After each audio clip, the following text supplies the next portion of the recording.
දී ඇති තොරතුරු අනුව ඒ කෝණයෙහි විශාලත්වය. දැන් බලන්න මෙන්න මේකේ මේ පාද දෙක සමානයි කියලා තියෙනවනේ පුතේ. එතකොට අපි දන්නවා සමානපාදී දිරිපිට කෝණ සමාන වෙනවා.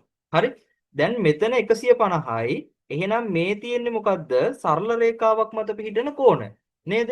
මෙයා 150ක් වුණාම මෙන්න මේ කෝණය අපිට හොයාගන්න පුළුවන්. මෙන්න මෙතන කෝණය කීයක් වෙනවද පුතේ?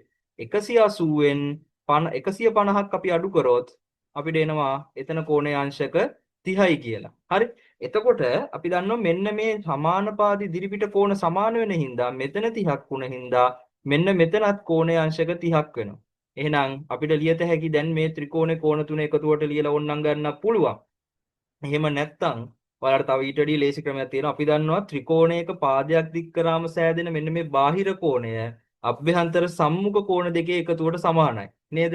එතකොට මේ දෙන්නගේ එකතුවෙන් තමයි මේක හැදෙන්නේ. එහෙනම් ඔයාලට පුළුවන් ඕනනම් මෙහෙම ලියන්න. A ධන 30 සමානයි 150යි. හරි? එතකොට මේ 30 මෙහෙන් අඩු කරාම A සමානයි අංශක 120යි.